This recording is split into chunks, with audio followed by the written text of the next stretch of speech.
Welcome to the CEO.com show. My name is Clint Betts. Make sure you download the CEO.com app on Apple TV, Roku, iOS, Android, or Amazon Fire TV. We're everywhere. We will not be censored. We could easily be censored.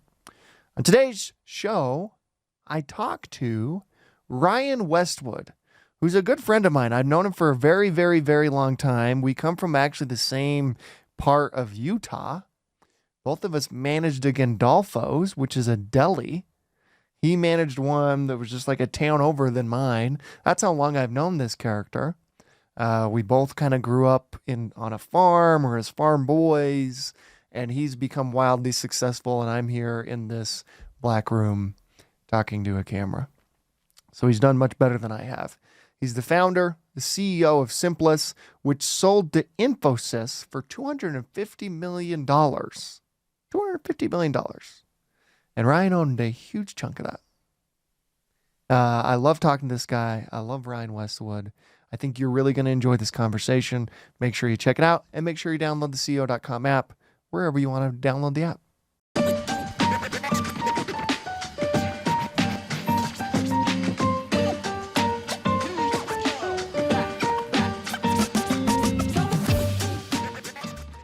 Ryan, there is one word that comes to mind whenever I think of you. There's actually a lot of words, and maybe we'll get into the rest of them, but the one word that comes to mind the most often is entrepreneur. That's how I think of you. I think of you as the ultimate entrepreneur. You're like the entrepreneur's entrepreneur. You love the game of it, the grind of it, the commiseration with other entrepreneurs about it. When did you know that you were an entrepreneur? It's kind of interesting, Clint. My father was a historian, and my grandfather was an entrepreneur. And he owned some of the first Greyhound bus stations in the kind of Utah area. And then he owned a restaurant called Westwood Cafe. And I remember seeing as a young child these pictures of Westwood Cafe and Greyhound bus station, and hearing a little bit about my grandfather. Now, what was interesting is it probably one of the greatest blessings of my life was just knowing what I wanted to do and be when I grew up.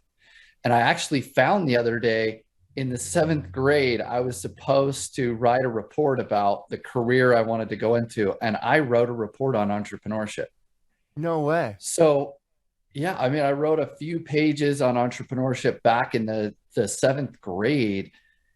But Clint, the first time it really reared its head, when I was trading cards and I found a Beckett. When I found a Beckett, it was like all these lights went up. I'm like, this is so much better now. Now, basketball is cool, baseball is cool, but the prices of these cards are what I got excited about. So other kids were like thinking about the players, and I was just looking at what are the margins on the cards, how much did they increase from Beckett to Beckett, how can I price these? I went and bought little price tags, cases.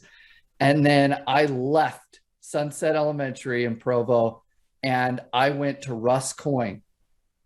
And I asked if I could rent a small kiosk in the store after I finished school.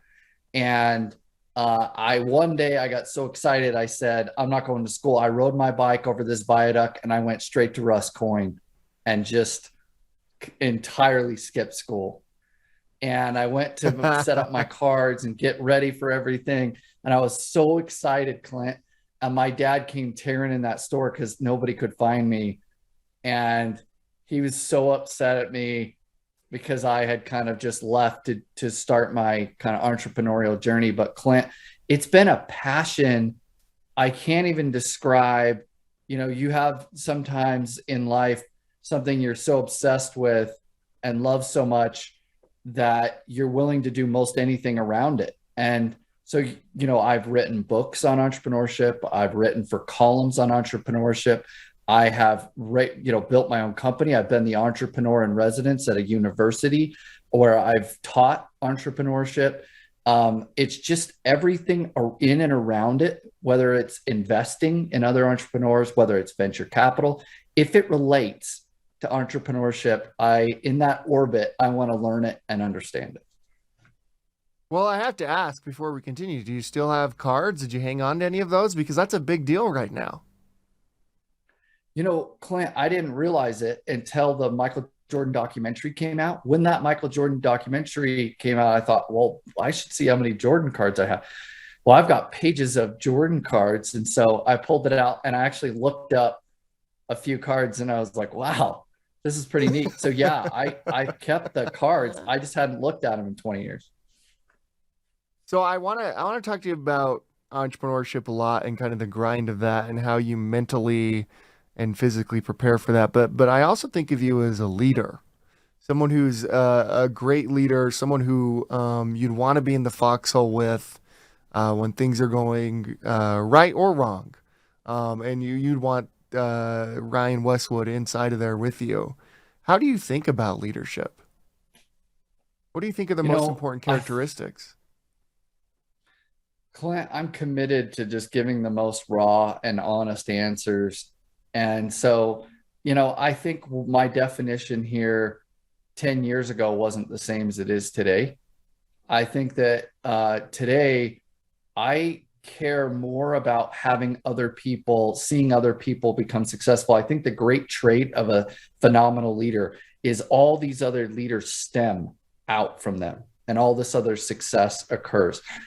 I don't think I didn't get that or appreciate that at this time. There was too much where I was trying to figure out myself as a leader to fully appreciate that. Now I find actually a deep joy from watching and seeing people develop as leaders and as human beings, and then watching them create companies and be leaders in organizations. I am now a network of people that I follow and work with that are phenomenal leaders. And so for me, what I want to focus on the rest of my life is helping create more leaders. Everywhere I go, I want to help be a part of that. What drives you to do that? Why do you think that is? Like, what was your answer to that question 10 years ago? I think that'd be helpful for people. Clint, I think it would have been about some characteristics of leadership that I'm trying to learn or expand on. And it would have been more about me. Yeah. And there's something that flipped inside of me. There's this book called The Autobiography of a Yogi. And it was kind of life-changing read for me. And it's a spiritual book based in India. And it's about this yogi that comes to the United States. And Steve Jobs actually gave this book out at his funeral. It's his favorite book. But it's called The Autobiography of a Yogi. And in the book, Clint, there's this guy who is going up against a tiger. Now, it's symbolic of his kind of life's mission or the pursuit or the thing he has to conquer in life. And the tiger they call him Raja Bingham. And Raja Bingham is this big, nasty tiger. And he goes into this arena to fight this tiger. He gets in this bloody fight. He thinks he's won, and the tiger comes back. There's all these people watching. And as the story goes, he gets out of this bloody fight in the arena. And as he walks out, Clint, he feels the weight of the world kind of leave him. He's no longer worried about what other people are saying or thinking. When I think of myself as an earlier leader, I was worried about me and how I developed. I was worried about what other people thought of me, right? But when I read this book, I thought of after we sold Simplus, it was like this moment where I walked out of the arena and I'm like, I no longer care what these people are saying or thinking. I'm just going to lead. But after he beats the tiger, he leaves the world behind him. And it's an incredible symbolic story. It's probably a short read. It's one of the chapters in Autobiography of a Yogi, but it's an incredible kind of story of a leader struggling to become a leader through this kind of symbolism of this tiger swami in Autobiography of a Yogi. That's super interesting. I wondered what you think of this. Do you think you have to beat the tiger?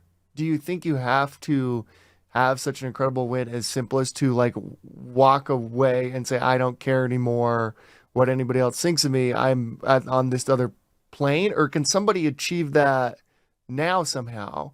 Or is it entirely experience? I actually don't know. You may have to go through that experience, huh? For me, it was like I had this idea since I was a little boy in my mind, and the vision or whatever it is that sticks with you. I find with different people, you could have so many different things that just stick in your heart or your mind. And a lot of things I think were the product of the environments we were in, Clint.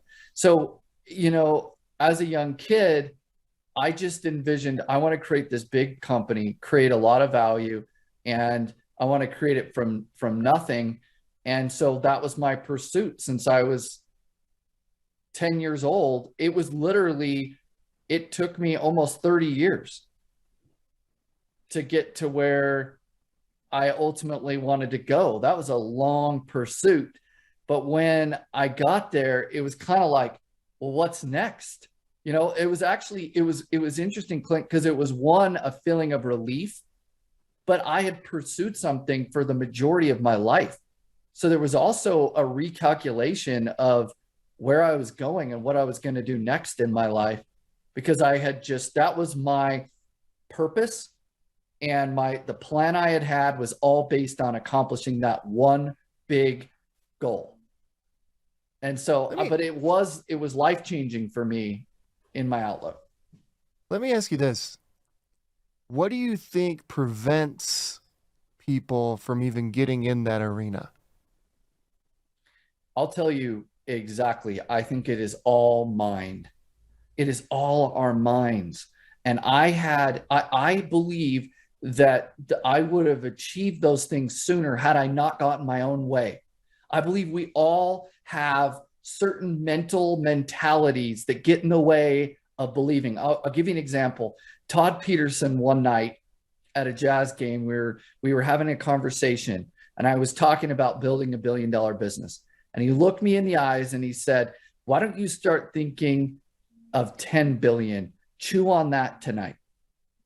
And when he said that, Clint, I was not ready for it. I mentally was not ready to shift my gears. I did not have the capacity at that moment to fully appreciate what he was saying to me. Now, it's taken me a year mentally to get to the point where I am now today ready to have that conversation. So I think it could take you a year. It could take you 5 years, but mental preparation and working through those barriers. I think when I started meditating, Clint, and taking time to say, okay, what are truly my mental barriers to that big goal of mine, and being honest with myself, not lying to myself, and then attacking the problem mentally in my head, that's when things started to open up for me. But I think it's our own self-limitations. It might have been a teacher in the first grade who told you something that just hangs with you 30 years later that you have to work through.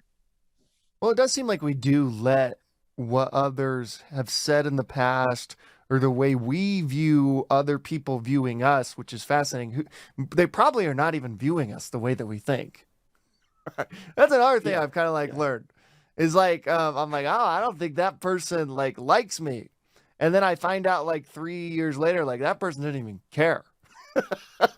One way or another. What are you talking about? Dislike. That wasn't even on the radar. Why do you even think about that long, right? And that's a fascinating thing that we all need to overcome, it seems. This whole what you believe is holding you back probably doesn't exist. Which is really an interesting thing to play with. But you found meditation to be useful in that. How long have you been doing that? It's been about 4 years, Clint. And it's only when I've had the time in my head to sort out what really is going on and what is really holding me back. And then how do I overcome it? And like you said, one of the things that helped me is realizing that a lot of really unqualified people give you advice. So how often did you receive advice or did somebody say something to you that stuck mentally that you don't even realize is stuck there by somebody who wasn't qualified to give you that piece of advice along Oh your my journey? gosh. Most of the time, right? Yeah. All the time. It's crazy, man. Like if you think about, there's always these stories, and I bet people who watch or listen to shows like this are probably sick of hearing them, where like the entrepreneur will come on and they're like, man, I had all these people. Todd Peterson's a great example. By the way, I should tell people who Todd Peterson is. That's Vivint's CEO, Vivint founder, CEO, incredible leader in the state of Utah and beyond. Really invented like the home security, smart home space. A fascinating, wonderful human being. But so I have to give some context on who that is. So there are people like who will, and there are probably people who watch these types of shows or listen to them, are like tired of hearing the stories of all these people were against me. All these people told me I couldn't do it. All of these people told me that it wasn't possible. What are you thinking? You should be doing something else. You can't do that. And it's really fascinating. We've all had that in our lives, entrepreneurship or whatever, in your life you're doing, whatever you're pursuing. We all have that, right? Like I got that when I was writing, I started a blog, put no thought into what the name of that blog would be, put no thought into the technology of any of that type of stuff. It was worse than a WordPress site, which is free, right? Like we made it somehow worse than that. And I got people saying like, who are you to write a blog about startup and tech companies in Utah? And like, that's actually, it was like a fair point. I'm like, I don't know, who am I to do this? Maybe I shouldn't do this. When in all actuality, like, who cares who does that? Why wouldn't even, like, it's an odd thing to say to people. Do you try to avoid saying things like that, like being something that will stick in someone's head along their journey that may limit them? I think people need to be more careful in what they're saying and when they're saying it. And I think sometimes, you can gain knowledge through reading, right? You can be really smart. You can gain that. But the only way to gain wisdom is experience. Yeah. And so that's period it. No matter how smart you are, you could be the smartest person on earth and 20 years old, and you need experiences. You need to start collecting them to gain wisdom. And you gain wisdom with time, enough wisdom to be able to make calls like that, Clint, to know if what I'm saying is adding value and whether or not I'm qualified to say it, or if it's necessary that I say it. I think with immaturity, sometimes we say things just because we want people to hear us. We want to be heard and we want to lead, not because it actually is beneficial to those people. I think that it's almost like a basketball player who starts out as a rookie and then becomes an all-star. And when they're an all-star, the court slows down suddenly. They're making all the right reads, the right passes, the right shots. And if you've ever watched someone who's truly wise, who's a little bit later in life, and they know when to speak, when not to speak, they make the right reads. And everybody around them is slowed down. And, I think it takes time to get there, but that only comes with experience. Well, I wonder on the immaturity side too, on the flip side of that is like, not only like, could you stifle someone's growth by saying like, who are you to do this? Why are you doing that? That type of thing. But also you could take that and really let it stifle your growth. The opposite of that is true, right? Like we know, you and I don't know I don't know why I just said you and I know this, but it seems like we probably have an understanding a little bit more so now than when we were younger. We're both still quite young. For sure. That nobody knows anything. Really. And so at that point, you're just like, you're wanting to get experience and advice on other people's journeys, because how would they have any sense for the journey you're on, or really any sort of relevant advice on how to do it? What you're trying to gain is like, how did you do this? Maybe there's something inside of that that I could glean or pull from that would be useful in my journey. Right. But when you're young, you think it's like when you're a kid, you're like, my parents know everything. They know everything about the world. These are the smartest people on earth. You grow up, you're like, oh, my parents were idiots. right? I mean, not actually. Obviously you love your parents, but it's like, what do they know? Like, that was crazy. They were just winging it like everybody else, like I'm doing now with my kids, right? And so I wonder how you think about that on the flip side. Like, how do people who get over the sense that there are people who know things and would have a say on their journey, if that makes sense? I think no, it totally makes sense. I think there's great skill in extracting from others, from their journey, lessons learned, applying them to yourself, and then just being you. Because there's a borderline between, you know, wanting everything dictated for you. Like you said, when you're younger and you're like, hey, they know, they're ahead of me. They're going to just give me a script. I'm going to follow it and everything's going to work out. The reality is that you're going to extract some value from those conversations and those people, but you're going to have to make your own journey. And Clint, I truly believe that great leaders, great entrepreneurs, they are the ones that can fill in those gaps.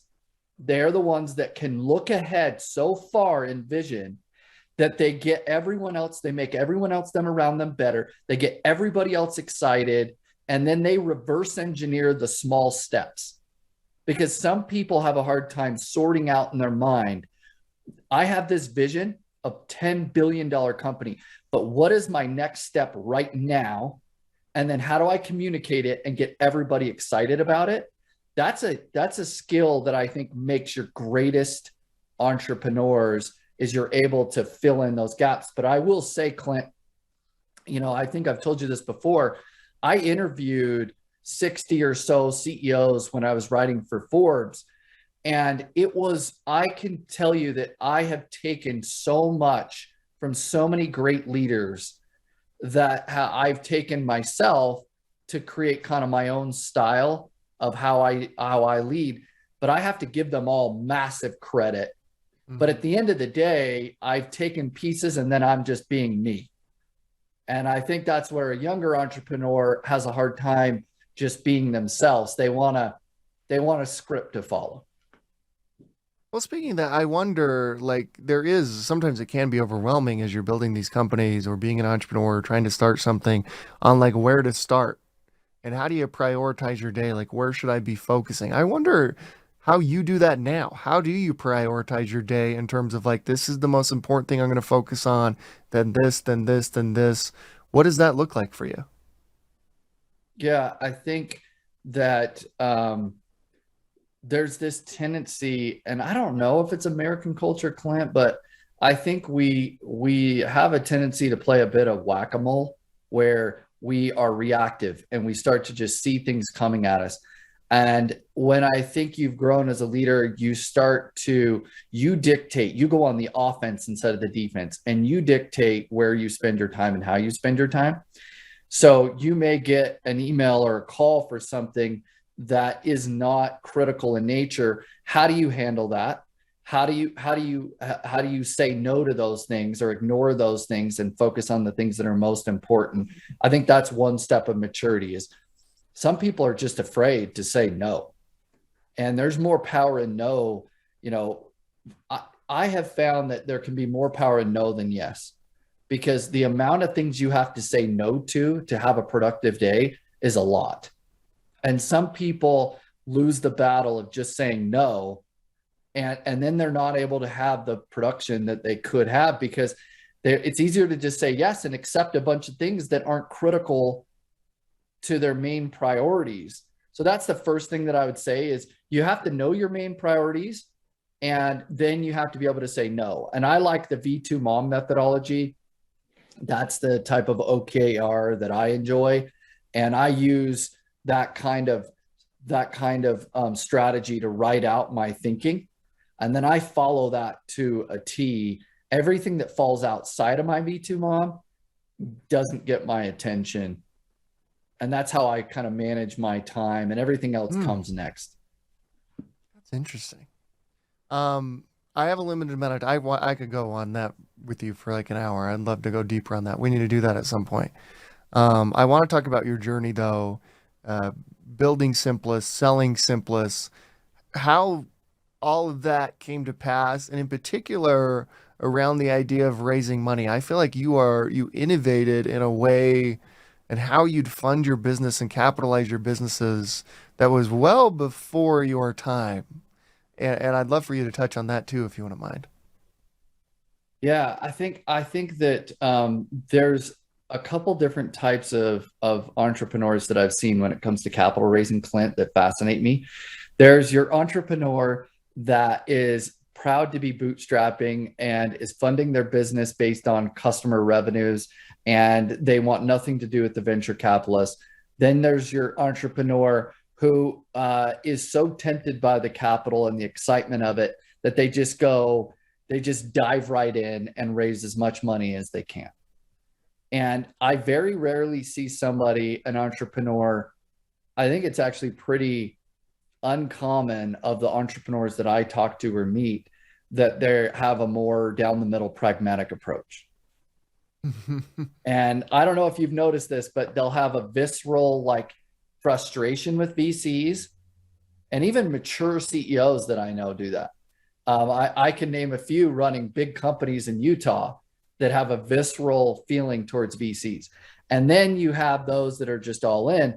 And I think there's a balance. And so a lot of times when I'm talking to entrepreneurs, I coach them through just thinking about the venture capitalists. And one of the big things I've learned is when you say venture capitalists, they are not all created equal. And it's up to the entrepreneur to be very, very curious about them and reverse the script in questioning. Now, I'm going to kind of let this out, but years ago, you and I were involved in UVEF, right? And that's the Utah Venture Entrepreneur Forum, and this nonprofit supporting entrepreneurs. And one of the things, it was me and you, Clint, and basically a bunch of venture capitalists in Utah, right? And the reason I took on that role was it was the perfect time for me to kind of analyze, dissect, and watch all these venture capitalists in Utah. And I was watching super close how they thought, what was getting them excited, what was disappointing them. And I learned a lot about their psychology. And I think that entrepreneurs need to pay more attention and learn more about the way venture capitalists think and the way their funds are structured. So sometimes I will have a rudimentary conversation with a venture capitalist about, okay, what does it mean to be a limited partner? How does a venture capitalist, what is an institutional investor? How do they raise money for their funds? Is there different structures of funds? Is there an evergreen fund or different types of funds? And understanding, do they want a board seat? Do they have a propensity for a board observer seat? Do they like to follow on? What is their check sizes? How do they think? And almost interviewing them. And one of the things I've learned throughout all venture capitalists psychologically is that no matter how many good deals they do, they still can't sleep at night over the deal they missed. So it's so funny to me, Clint. They do not want you as the entrepreneur to represent that big building in Lehigh at Thanksgiving Point of that $1 billion business that they passed on their seed round. I mean, no VC wants to be like, it's to the point where you miss a couple of those and you're a VC in Utah, you don't want to drive through Lehigh because you're like, these are the ones I missed. And so that's one thing that I realized is, venture capitalists are just as competitive as entrepreneurs are. They don't want to miss out, and scarcity drives their behavior. And a lot of times they don't move till they have to, till it's competitive. And so I could go on for hours about understanding capital raising, hours and hours. But if I were to give one piece of advice to entrepreneurs, it's just understand that they're just as competitive as you are, and they don't like to miss out on big opportunities. You brought up something interesting that I actually haven't thought about in a long time, which is UVEF, and this organization that was in the state of Utah. I think it had been around for like 30 years. It seemed to be waning, or it needed some reinvigoration. Somehow you and I were that reinvigoration into this organization. You led it. I think I was like your secretary, basically. I was just like taking notes as you were saying stuff. And what was fascinating about that, it was probably the only time every venture capitalist in the state of Utah, which is where we were doing this, was in the room together. Historically, like they hadn't been, and it was an odd thing. And even prior to us getting involved in that, and you kind of leading UVEF, it wasn't. It was more like lawyers and service providers and other types of folks who were in there, and you pushed all of that out and said, no, the board is only VCs and like me. And like it was like, no, we're only gonna have VCs as a part of this, and we'd meet like once a month, and it really was fascinating for like an hour and a half, like to have lunch with these competitors who were not only competing with themselves and competing with, you know, everything else that's happening, like as you mentioned, like we don't want to miss deals, that type of stuff, but they're competing with everybody around the table, like daily, constantly. And there it was interesting to see what they would what information they would let out in front of the whole group, kind of who would be a little bit quieter. That was a fascinating dynamic that you took from, right? I think you eventually ended up raising money from one of the venture firms in that group, if I'm not mistaken. It was actually a couple of them. Yeah. It was actually a couple of them, Clint. And honestly, it was an incredible psychology just experiment for me, because the whole time I was paying attention and watching, I learned how they react to different situations. I learned how supportive they could be of each other and how they work together and the dynamics. You learn what stages they truly care about investing in. And you saw who was maybe a little more standoffish with one than another. And it was so much fun to analyze and watch how everybody worked together and get a feel for the venture system. And it truly was how I was able to, it helped me a lot in my process of raising capital for Simplus, and just thinking through how to work with them and who. You also, if I'm not mistaken, like you were doing debt financing. You were only funding your company through venture capital, right? Like you were figuring out all sorts of that's why I said you were really innovative on this. Like you were doing just like debt. You were just raising debt and paying it back, which I think a lot of high growth tech companies don't even think of. Or at least they weren't particularly well. You were the only person I knew who was doing it back then. Yeah, I mean, Clint, we used near banking. We used even the TCIP programs of the state. We used a line of credit where I personally guaranteed it on my house at the bank. We graduated to a Silicon Valley bank venture debt credit line.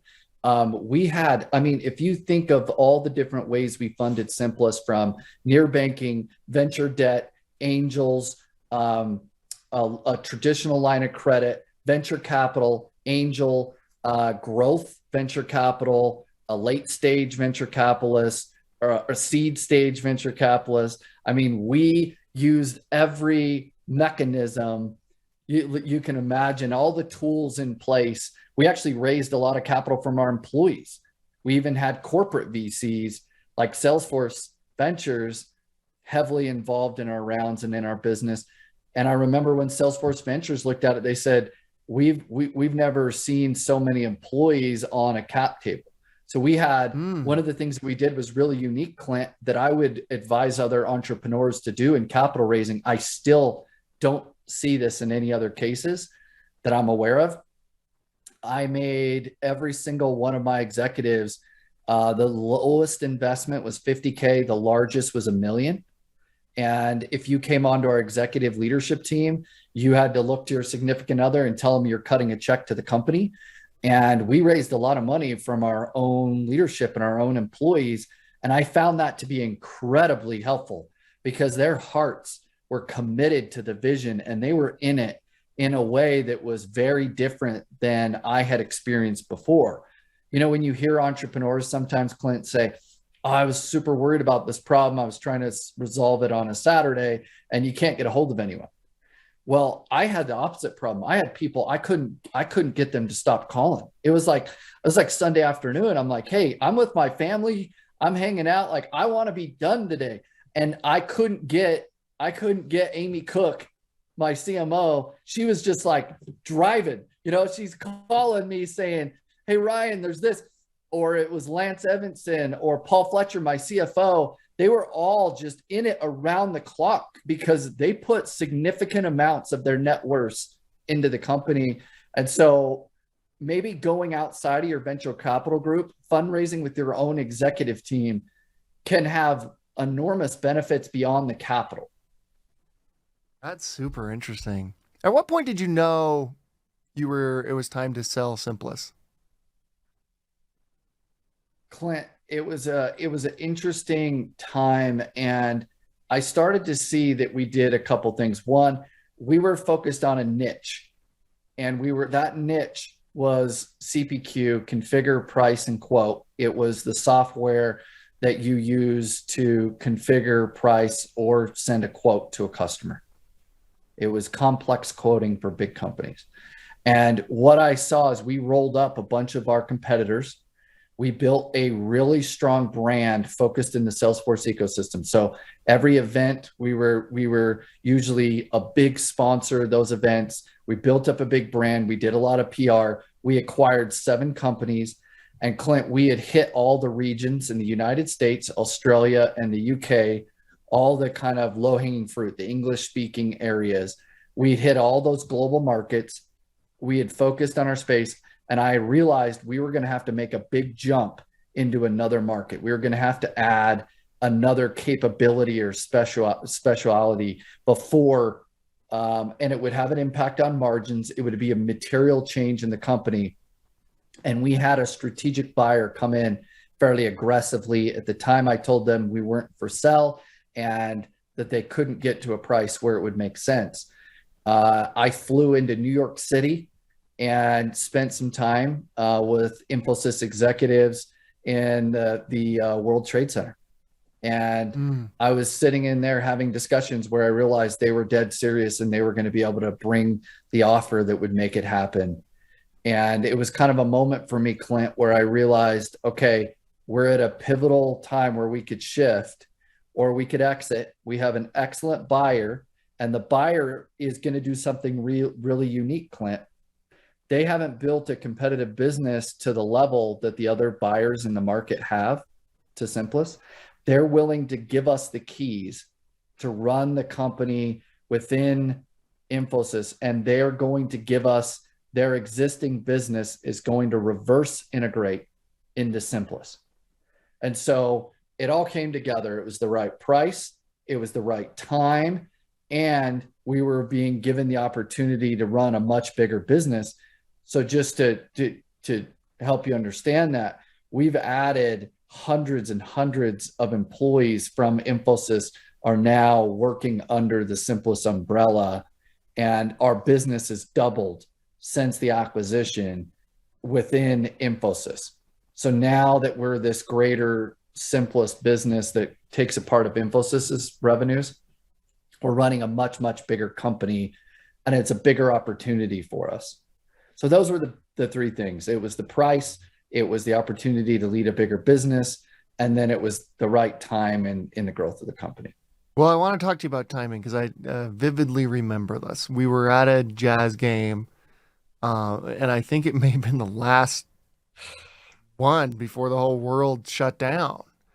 And you had closed this deal, or on the verge of closing this. It just felt like, man, you got in because who knew what was going to happen? Like back then, it was like, and the world literally did shut down, like to a certain extent, like right after this. So, can you talk about the timing of that and just the incredible? Yeah. I mean, the timing normally is fascinating when people are able to do that, but you did this right, and as soon as you did it, the whole world shut down. Yeah, Clint, it's interesting. Don't you think so much of leadership, when we were talking about having the vision to see the future and seeing the strategy, it also, you have to have the vision to know when the time is right to make a decision. And entrepreneurs that understand timing, usually are your very most successful entrepreneurs. They seem to be the ones that stand out more so than any other. You can have a great strategy and a vision, but if you don't know when to execute on it or not to execute on it, that becomes a really big problem. When do you hit a market? When do you get out of a market?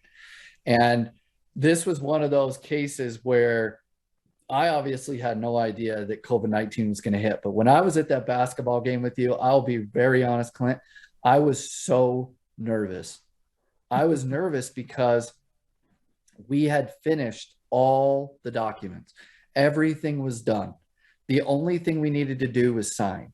So all the legal process was through. The LOIs had been signed and over with. We had announced to the public that we had signed a definitive agreement.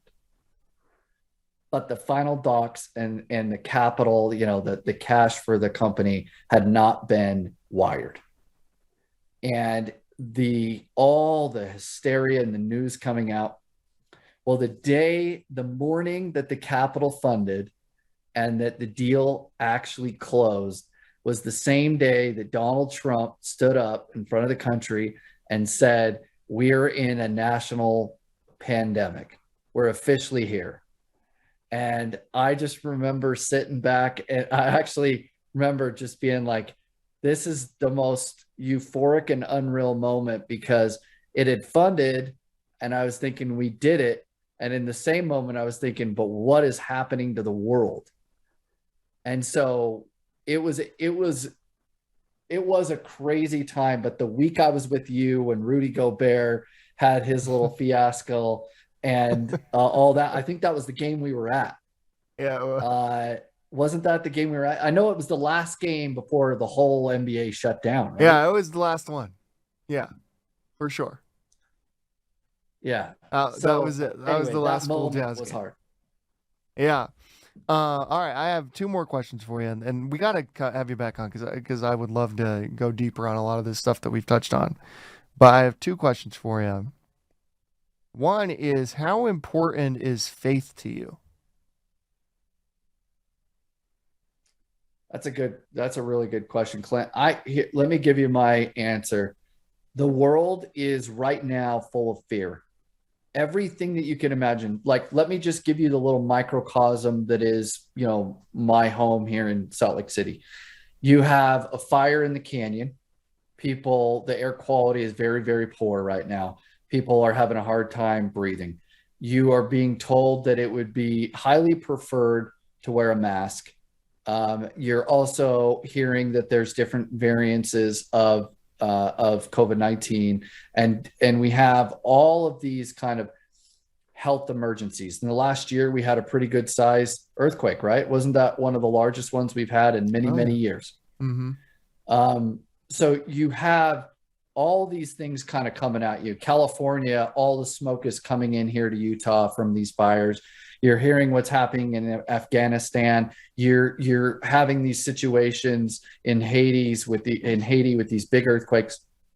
And the world is so focused on all of this terror, all this bad news. And what carries me through all of it is faith. It's faith in Jesus Christ. That is what gives me energy in my heart. It's what gives me hope. It's what makes me excited about the future generations, future people. And it's the looking forward to the Savior returning. And that fuels me. That is the counter to everything that the world offers. And so that has become the most important thing to me. And, I know that that's not a topic that's always covered in interviews like this or in a work setting, but it's everything to me, Clint. And that faith energizes me. When I think about people, spiritual leaders that I admire, there is a big contrast between them and many of the people that are in the current state of this world. And I want to be more like those people. They have a certain optimism and energy that I want to possess. And that comes, I believe, from faith in Christ. What lessons did you learn from your parents that have transferred well into entrepreneurship and being a leader? And what leadership lessons would you or advice that you think would be most important would you leave us with today that you think those listening, those watching may benefit from? One of the big things is my dad never disparaged me for any question. My mom and dad would answer some of the most bizarre, weird questions that I would ask about life. Sometimes I'm sure they were annoyed. Now, as a parent, looking back, I'm like, man, they were so patient with some of my bizarre questions about what was going on in on earth. And so one of the big things I learned from them is just to be extremely, I think, radically curious. I think people that develop great relationships in life and people that are great entrepreneurs are just very curious. They constantly want to understand and learn about earth life, everything. So I think my father taught me to be extremely curious. And I also think that that's a critical component to entrepreneurship, because at every level, you have to be understanding that you don't know everything, and that the more curious you are, the more open you are to being a sponge and learning, the further you're going to be able to get ahead and to grow your capabilities and your business and whatever else you're doing. I see that with you, Clint. I mean, you're extremely curious, and watching your trajectory and how you develop as a leader and as a person. I mean, I can see it in black and white from the time I've known you.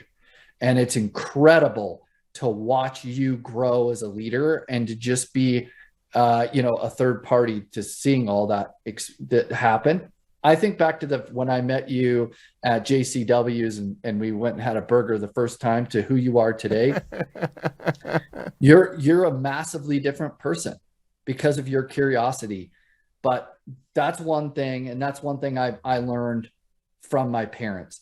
The other thing that I learned from my parents, my dad, I think a lot of times he would have me question authority and question whether or not there was validity behind things.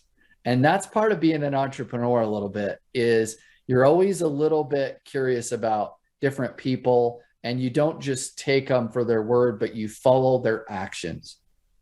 And what I learned from that, Clint, is in my life, the people that I trust and that I love, I've watched their actions. For example, my wife is the most honest person I've ever met. And over the last 16 years, I have closely watched her actions. And it's incredible to watch. It doesn't matter what anybody else says, it's her actions. And to me, the finest form of leadership and entrepreneurship, to sum all this up, is you're an example. And there's no way to get around it. When leaders say that their personal actions or the things that they do don't matter, that's simply not true. And people follow your actions more than your words. So what are your actions as a leader? If you have core values, if there's things you believe in, if you don't live them fearlessly, then you have compromised your ability to lead. So be curious and be a good example. I think those are the things I learned from my parents and learned, I would say are great things for entrepreneurship and leadership. I love that. Sturgill Simpson says the only word you need to know in life is why. I love the questioning of authority. We should all do that. We should all question everything. I love the curiosity stuff. Ryan Westwood, CEO of Simplus, founder of Simplus. You're a good man, my friend. Again, come back. We gotta go deeper, but really appreciate you coming on today. Clint, thanks for having me. I always appreciate dialogue with you. Thanks. Thanks, Ryan.